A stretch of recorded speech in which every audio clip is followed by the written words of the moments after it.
Скопските градоначалници ќе се вклучат во расчистување на ѓубрето низ градот. Ова беше одлучено на денешниот состанок на ЗЕЛС, на кој учествуваа повеќе скопски градоначалници.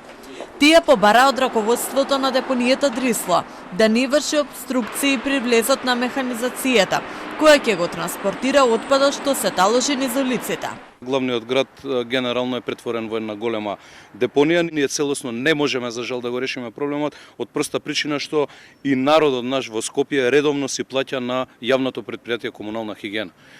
Немаме механизација, но даваме се од себе и ќе дадеме се од себе наредниве денови, колку толку да го амортизираме сето она што се создава. Изминатите 5 дена немаше воопшто ниту еден камион од комуналното претпријатие на територија на општина Центар. Ние имаме дополнителна изнајмена механизација, работиме во двосменски нашите хигиеничари за да го отстрануваме сметот од улиците, но за жал и тоа не е доволно.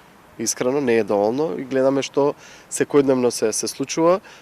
Ние ги имаме ингеренциите, односно немаме ингеренција да го отстрануваме сметот од самите контейнери, немаме ни таква механизација, туку го отстрануваме само сметот кој што е покрај самите контейнери и тоа не е доволно. Единицата за економски криминал влезе во град Скопје и комунална хигиена по наредба на обвинителството, за да прибере докази за можни злоупотреби. Единицата за економски криминал при секторот за внатрешни работи Скопје во текот на вчерашниот ден влезе во просториите на град Скопје и јавното комунално претпријатие Комунална хигиена по наредба на Основното јавно обвинителство Скопје со цел прибавување на докази и одземање на соодветна документација под сомнение за сторени кривични дела поврзани со работењето на јавното комунално претпријатие Комунална хигиена и градоначалникот на град Скопје во врска со несобирањето на комуналниот отпад. Обезбедена е документација и се преземаат и дополнителни мерки и активности по насоки на ОЈО Скопје.